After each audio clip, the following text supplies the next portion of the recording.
بسم اللہ الرحمن الرحیم۔ ایسوسیٹ ڈگری پروگرام کی طالبات، السلام علیکم بچوں۔ میں نے آپ کو اقبالیات پڑھانا ہے۔ جو آپ کے ابتدائی لیکچر ہوئے تھے تو میں نے آپ کو اس میں اصناف ادب کے بارے میں پڑھایا تھا، تھوڑا سا سمجھایا تھا، لیکن میں نے ان دنوں آپ کو پہلے اقبالیات کا پورشن پڑھانا ہے۔ اس کو میں پہلے مختصر سا تعارف کرا دوں آپ کے اس اقبالیات میں کیا کیا ٹاپک آئیں گے۔ سب سے پہلے ہم نے پڑھنا ہے اقبال، سوانح اور شخصیت۔ دوسرا ہے اقبال کی تصانیف کا تعارف۔ تیسرا ہم پڑھیں گے اقبال کی شاعری کے ادوار، اور اس کے بعد جو ہے وہ 4 نمبر پہ ہے اقبال کے تصورات و افکار، یعنی اس میں اقبال کے جو تصور خودی اور تصور بے خودی، دوسرے نمبر پہ تصور مرد مومن، تصور عقل و عشق، تصور قومیت و ملت اور تصور اتحاد۔ یہ چوتھے پورشن کے جو سب ٹاپک تھے۔ اس کے بعد جو ہے 5ویں نمبر پہ ہم پڑھیں گے بانگ درا کی نظم ارتقا اور ضرب کلیم کی نظم غلاموں کی نماز، اور اس کے بعد اقبال کی 2 غزلیات ہیں۔ تو یہ آپ نے اقبالیات کے پورشن میں یہ چیزیں پڑھنی ہیں بچوں۔ آپ نے اقبال کے بارے میں تو بہت کچھ شروع سے پڑھتے آ رہے ہیں، اقبال کی سوانح کے بارے میں۔ بہرحال میں اہم باتیں آپ کو بتاتی چلوں اقبال کی سوانح اور شخصیت کے حوالے سے، کہ علامہ اقبال نسلاً کشمیری برہمنوں کے ایک قدیم خاندان سے تعلق رکھتے ہیں، جن کی ایک شاخ اب تک بھی کشمیر میں موجود ہے۔ ہندوؤں میں برہمن اپنے مذہبی تقدس کی وجہ سے عموماً معزز سمجھے جاتے ہیں، لیکن کشمیری برہمن خاص طور پر علمی حیثیت سے بھی امتیاز رکھتے تھے۔ اس لیے علامہ اقبال نے اس شرف پر ایک جگہ نہایت عاجزی سے لیکن بڑے ایک طرح سے فخر بھی کیا ہے، کہ وہاں اس میں ایک چھوٹی سی نظم ہے جس میں وہ ایک فلسفہ زدہ سید کو مخاطب کر کے کہتے ہیں کہ میں اصل کا خاص سومناتی، آبا میرے لاتی و مناتی، تو سید ہاشمی کی اولاد، میری کف خاک برہمن زاد، ہے فلسفہ میری آب و گل میں، ہے فلسفہ میری آب و گل میں، پوشیدہ ہے ریشہائے دل میں۔ یعنی کہ اس میں اپنی اسی علمی حیثیت کی طرف اشارہ کیا ہے۔ تو ذات پات کے لحاظ سے کشمیری برہمنوں کی جو مختلف قسمیں ہیں، اس کی رو سے ڈاکٹر صاحب کی جو ذات ہے وہ سپرو کہلاتی ہے، ٹھیک ہے۔ تو علامہ اقبال کے جد اعلیٰ ایک بزرگ جو تھے، وہ یوں سمجھے کہ اقبال کے دادا پردادا کے بھی دادا پردادا کوئی، جو وہ ایک بزرگ کی عقیدت کی وجہ سے اسلام انہوں نے قبول کیا، اور پھر وہ سیالکوٹ چلے آئے، اور جو کشمیر کے ساتھ ہی ملحق ہے۔ اس وجہ سے وہاں بہت سارے کشمیری خاندان آباد ہیں۔ علامہ اقبال کی پیدائش بھی سیالکوٹ میں 1876 میں ہوئی۔ ان کی ولادت سے چند دن پہلے ان کے والد نے خواب دیکھا تھا کہ وہ خود ہی بتاتے ہیں کہ ایک بڑا ہی عجیب و غریب پرندہ فضا میں زمین کے قریب اڑ رہا ہے، اور بڑی کثرت سے لوگوں کا ہجوم ہے۔ اس ہجوم میں وہ کہتے ہیں کہ میں بھی ہوں۔ وہ پرندہ کسی کی کوشش سے ہاتھ نہیں آتا، لیکن علامہ اقبال کے والد صاحب بتا رہے ہیں کہ وہ پرندہ خود بخود میرے دامن میں آ کر گرتا ہے اور میں اس کو پکڑ لیتا ہوں۔ چنانچہ پھر اس کے بعد وہ کہتے ہیں کہ علامہ اقبال پیدا ہوئے تو پھر انہوں نے اس خواب کی تعبیر یہ کی کہ یہی وہ پرندہ، وہ جو پرندہ تھا یہی وہ بچہ ہے، اور یہ ضرور کوئی غیر معمولی کمال پیدا کرے گا۔ علامہ اقبال کے والد صاحب کا نام نور محمد تھا۔ وہ اگرچہ بہت امیر نہیں تھے، لیکن اپنے شہر میں اپنی مذہبی اپنی اخلاقی پاکیزگی کی وجہ سے نہایت قابل احترام سمجھے جاتے تھے۔ ان پر تصوف کا رنگ بہت زیادہ غالب تھا۔ علامہ اقبال نے اپنی اسی آبائی بلکہ خاندانی خصوصیت کی طرف بعض اشعار میں خود بھی اشارہ کیا ہے۔ چنانچہ اپنے بیٹے جاوید کو ایک شعر میں مخاطب کر کے کہتے ہیں کہ جس گھر کا مگر چراغ ہے تو، جس گھر کا مگر چراغ ہے تو، ہے اس کا مذاق عارفانہ۔ ٹھیک ہے کہ ان کا ذوق جو ہے وہ عارفانہ ہے، معرفت والا ہے۔ اس لیے علامہ اقبال نے ایک صوفیانہ ماحول میں نشو و نما پائی، اور ان کے والد نے ان کی تربیت بالکل مذہبی اور اخلاقی اصول پر کی۔ چنانچہ علامہ اقبال کا بیان ہے کہ جب میں سیالکوٹ میں پڑھتا تھا تو روزانہ صبح اٹھ کر قرآن پاک کی تلاوت کرتا تھا، اور وہ فرماتے ہیں کہ میرے والد صاحب اپنے اوراد اور وظائف سے فرصت پا کر آتے اور مجھے دیکھ کر گزر جاتے تھے۔ ایک دن صبح کو میرے پاس سے گزرے تو فرمایا کہ کبھی فرصت ملی تو میں تم کو ایک بات بتاؤں گا۔ بالآخر انہوں نے کافی عرصے کے بعد وہ بات یہ بتائی کہ ایک دن وہ کہتے ہیں کہ صبح کو جب میں حسب دستور قرآن کی تلاوت کر رہا تھا تو وہ میرے پاس آئے اور فرمایا، بیٹا کہنا یہ تھا کہ جب تم قرآن پڑھو تو یہ سمجھو کہ یہ قرآن تم ہی پر اترا ہے، یعنی اللہ تعالیٰ خود تم سے ہم کلام ہے۔ ٹھیک ہے، اور پھر بعد میں اقبال کا ایک شعر بھی بالکل اسی خیال پر مبنی ہمیں ملتا ہے کہ تیرے ضمیر پہ جب تک نہ ہو نزول کتاب، تیرے ضمیر پہ جب تک نہ ہو نزول کتاب، گرا کشاں ہے نہ رازی نہ صاحب کشاف۔ ٹھیک ہے کہ قرآن کی تفسیر کوئی بھی تجھے نہیں سمجھا سکتا جب تک وہ قرآن تیرے ضمیر پر اس کا انکشاف خود نہ ہو۔ اسی طرح ایک اور واقعہ وہ بتاتے ہیں، یہ آپ کو میں بچوں ان کی اقبال کی جو جس ماحول میں وہ تربیت پائی، کیونکہ بچپن کی جو تربیت ہوتی ہے اس کا اثر ساری زندگی رہ جاتا ہے۔ تو جو بچہ ایسے ماں باپ کے زیر نگرانی پرورش پا رہا ہو تو وہ کیسے نہیں ایک بڑا انسان بن سکتا۔ تو علامہ اقبال کہتے ہیں کہ ایک مرتبہ ایک بھکاری نے یا سائل نے آ کر دروازے پر صدا دی، اور وہ بری طرح مطلب اڑ گیا کہ میں نے بھیک لے کر جانی ہے۔ علامہ اقبال کا جوانی کا زمانہ تھا، تو انہوں نے اس کو ایک سٹک اٹھا کے یا ڈنڈا اٹھا کے اس کو مارا، اور اس کی جس میں ان کشکول تھا وہ نیچے پھینک دیا۔ علامہ اقبال کہتے ہیں کہ میرے والد صاحب نے جب میرا یہ رویہ دیکھا تو ان کا دل بھر آیا، ان کی آنکھوں سے آنسو جاری ہو گئے، اور انہوں نے اپنے بیٹے کو یعنی کہ علامہ اقبال کو جو نصیحت کی، علامہ اقبال نے اس کو اپنی نظم ان کی ہے،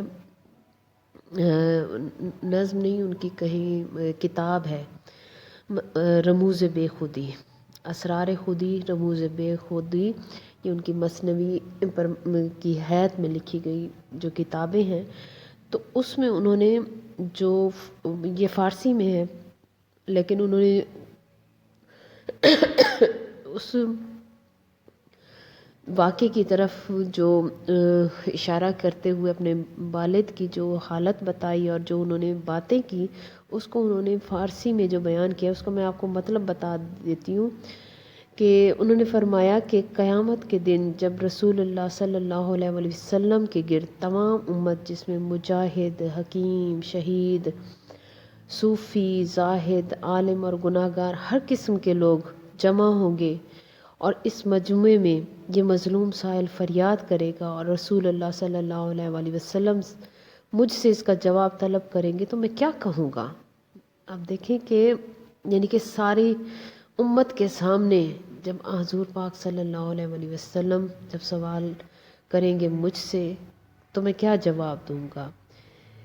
تو اس لیے انہوں نے کہا کہ اس مجمع کا خیال کر اور میری سفید داڑھی کو دیکھ، باپ پر اس قدر ظلم کر کے آقا کے سامنے اس کو ذلیل نہ کر، تو چمن محمدی صلی اللہ علیہ وسلم کی ایک کلی ہے، اور اس چمن کی ہوا سے پھول بن کر کھل، اس چمن کی بہار سے تجھ کو رنگ و بو اور رسول اللہ صلی اللہ علیہ وآلہ وسلم کے اخلاق سے ایک حصہ لینا چاہیے۔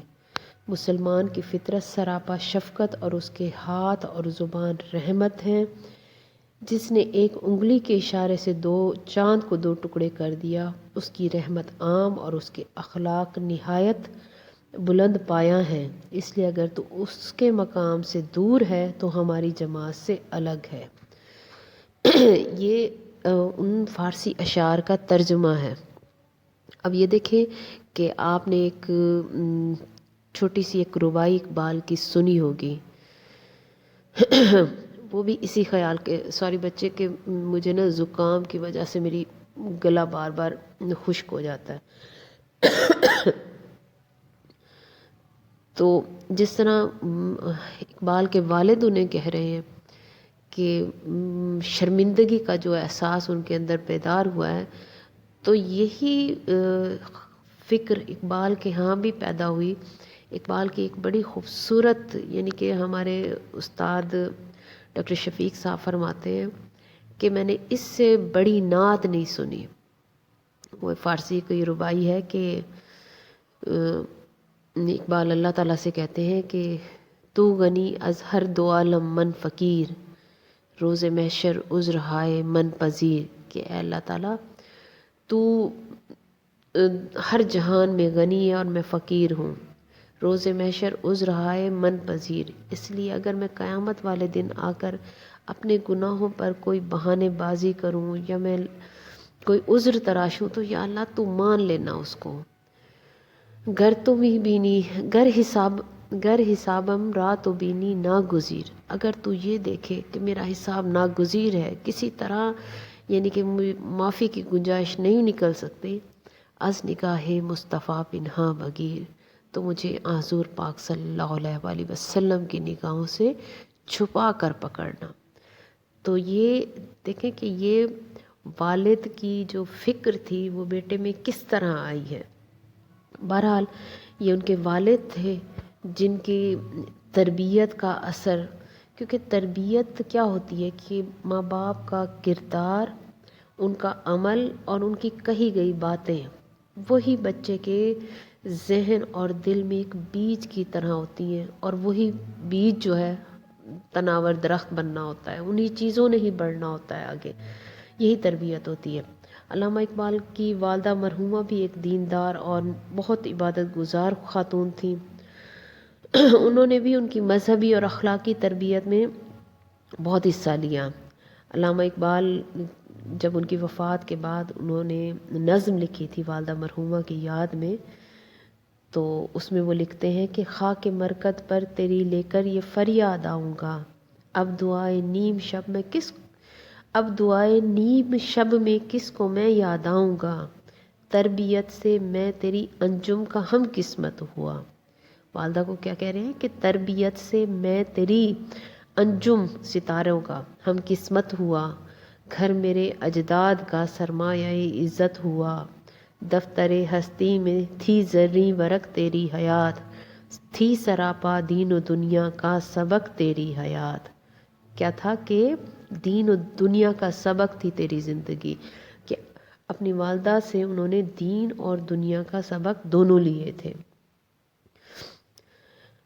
تو یہ تو ان کے یعنی کہ گھریلو ماحول تھا۔ اس کے علاوہ علامہ اقبال کی ابتدائی تعلیم قدیم طرز پر مکتب سے شروع ہوئی، جس طرح ہم پڑھتے ہیں کہ مکتب ہوتے تھے، لیکن بعد میں انگریزی تعلیم حاصل کرنے کی غرض سے وہ سیالکوٹ کے مشن اسکول میں بھی داخل ہوئے، اور بہت ذہین اور ٹیلنٹڈ تھے، جینیس تھے، اس لیے ابتدائی سے ان کے جوہر جو ہے وہ نمایاں ہونے لگے۔ 5ویں میں بھی انہیں وظیفہ ملا، 8ویں میں بھی، مڈل میں بھی، اور اس کے بعد ایف اے میں بھی انہیں سرکاری وظیفہ اور کامیابی حاصل ہوئی۔ علامہ اقبال کی خوش قسمتی یہ تھی کہ اسکول کے جو اساتذہ تھے وہ قدیم طرز کی تعلیم کی ایک یعنی کہ قدیم طرز کی تعلیم تو دیتے تھے، تو اس میں عربی اور فارسی کو بڑی اہمیت دیتے تھے۔ ان کے جو استاد تھے مولوی میر حسن مرحوم، وہ عربی اور فارسی کے مدرس تھے۔ اس لیے اسکول میں مولوی صاحب جو تھے وہ علامہ اقبال کی تعلیمی تعلقات جب ان سے شروع ہوئے تو انہوں نے کہ یوں کہا جائے کہ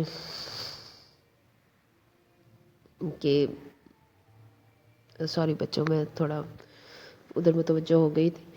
ہاں، تو میں آپ کو بتا رہی تھی کہ مولوی صاحب ان کو عربی اور فارسی پڑھاتے تھے. ایک مرتبہ علامہ اقبال کے والد جو ہے وہ مولوی صاحب کے پاس تشریف لائے اور ان سے کہا کہ آپ ان کو دنیاوی تعلیم نہ دیں، بس ان کو دینیات وغیرہ پڑھا دیں. تو مولوی میر حسن نے مسکرا کر کہا کہ یہ آپ کا جو بچہ ہے مسجد میں پڑھنے کے لیے نہیں بلکہ مکتب میں، یعنی کہ اسکول، کالج، یونیورسٹی میں پڑھنے کے لیے پیدا ہوا ہے اور یہ مدرسے میں ہی پڑھے گا. مولوی میر حسن کی زندگی خالص علمی زندگی تھی. ان کو عرب کے شعراء، ایران کے شعراء اور اردو کے شعراء کے بے شمار اشعار یاد تھے، اور یہ انہی کی ہی تربیت کا یا انہی کی تعلیم کا اثر تھا کہ اقبال جو تھے وہ ان سے یہ کلام سن کے وہ ان کی طبیعت میں اس زبان کا صحیح مذاق یا ذوق پیدا ہو گیا تھا. علامہ اقبال نے ان کی تعلیم اور صحبت سے پورا فائدہ اٹھایا اور ان کی اپنے مزاج میں بھی ظاہر ہے شاعری جو ہے یہ ایک ودیعت کردہ فن ہے. اللہ تعالیٰ جس شخص کو بھی پیدائشی طور پر یہ ٹیلنٹ دے دیتا ہے. تو ایسے ماحول میں آپ کو پتہ ہے کہ جب شاعر جو ہوتے تھے، استاد شاعر، وہ بچوں سے کہتے تھے یا جس میں ٹیلنٹ دیکھتے تھے تو ان سے کہتے تھے آپ بڑے شعراء کا کلام زبانی یاد کرو کہ ایک طبیعت میں بولنے میں ایک روانی آ جاتی ہے. تو اس لیے علامہ اقبال جب اس ایسے ماحول میں رہے تو ان کو بھی بڑے شعراء کے ہزاروں اشعار زبانی یاد تھے. بہرحال علامہ اقبال میں عربی اور فارسی کی جو زبان دانی اور شعر و سخن کا جو ذوق پیدا ہوا وہ وہیں سے ہی ہوا. چنانچہ جب وہ انگلستان گئے پڑھنے کے لیے، بارٹ لا کرنے کے لیے گئے، تو اس موقع پر حضرت نظام الدین اولیاء کے مزار پر انہوں نے ایک نظم التجائے مسافر پڑھی اور اس میں بڑی عقیدت اور احترام سے ان کے میر حسن کے اس علمی احسان کا اعتراف کیا کہ وہ شمع بارگاہ خاندان مرتضوی رہے گا مثل حرم جس کا آستاں مجھ کو، نفس سے جس کے کھلی میری آرزو کی کلی، نفس سے جس کے کھلی میری آرزو کی کلی، بنایا جس کی مروت نے نقطہ داں مجھ کو، دعا یہ کر کے خداوند آسمان و زمین کرے پھر اس کی زیارت سے شادماں مجھ کو. تو مولوی صاحب کے ساتھ ڈاکٹر صاحب کی یہ عقیدت جو ہے وہ عمر بھر قائم رہی. چنانچہ